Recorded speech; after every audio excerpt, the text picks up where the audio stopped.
Australia is often described as one of the most breathtakingly beautiful places on Earth. A vast and ancient land where endless skies stretch over sunburnt deserts, where red sandstone rises like monuments from another world, and where nature exists in a raw, untamed state that both mesmerizes and intimidates those who dare to explore it. But beneath that beauty lies something far less forgiving.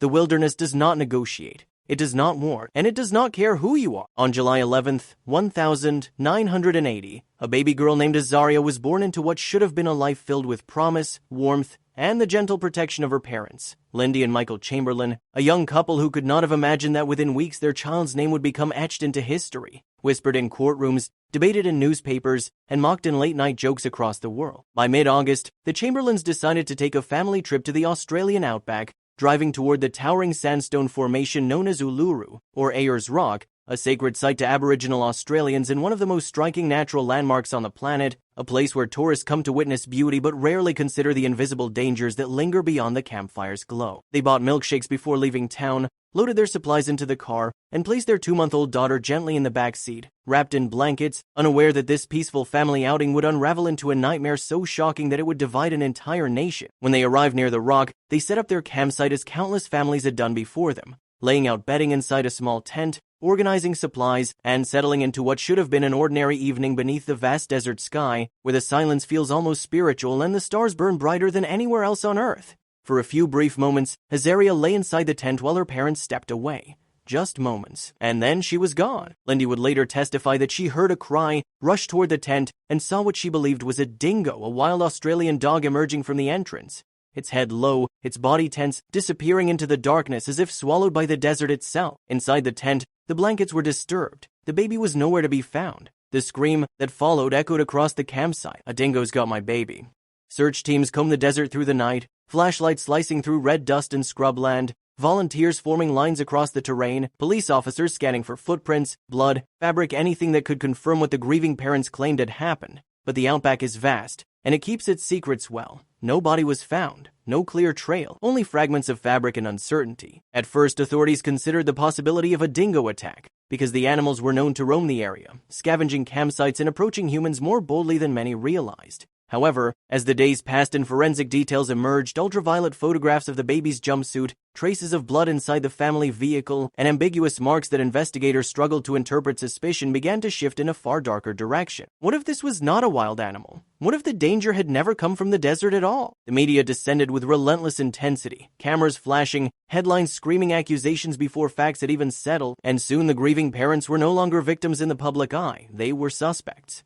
And the nation began to turn. As the investigation intensified, grief was no longer enough to shield the Chamberlains from suspicion, and what began as a desperate search for a missing child slowly transformed into something far more sinister, a public spectacle where doubt spread faster than evidence and emotion overpowered reason. For many, Lindy Chamberlain did not look like a grieving mother should. She did not collapse dramatically in front of cameras. She did not wail for sympathy. She spoke with composure. And in the court of public opinion, composure became guilt. Tabloids dissected her expressions frame by frame. Commentators questioned her tone of voice. Rumors began circulating about the family's Seventh-day Adventist faith, described by some as strange, secretive, even cult-like, and whispers grew louder, whispers suggesting ritual sacrifice, twisted religious motives, dark secrets hidden behind calm eyes.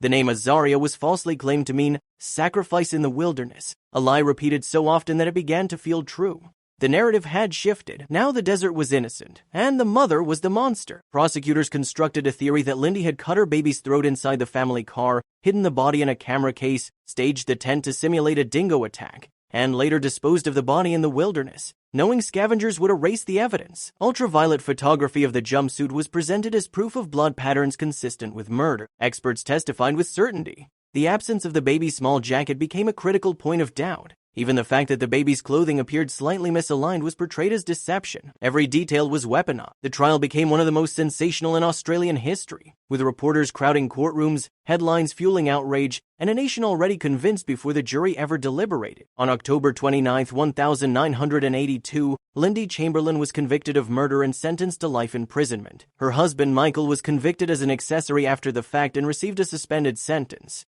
The verdict was decisive. The public felt vindicated.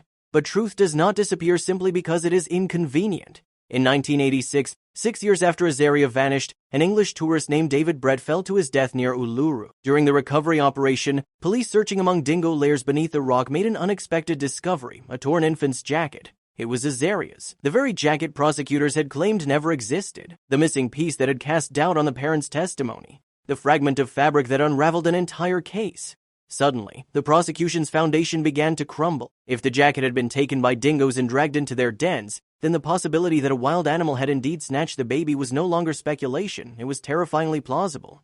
Appeals followed, experts were re-examined, assumptions were challenged, and on September 15, 1988, the Northern Territory Court of Criminal Appeals unanimously overturned the convictions.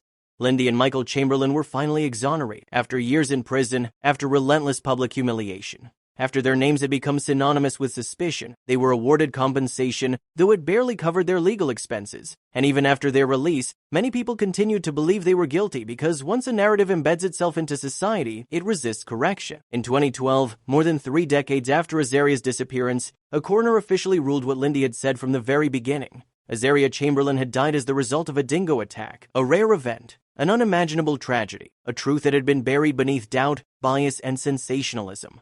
What began as a family camping trip beneath the vast Australian sky had evolved into a cautionary tale about media frenzy, public hysteria, and the devastating consequences of collective assumption.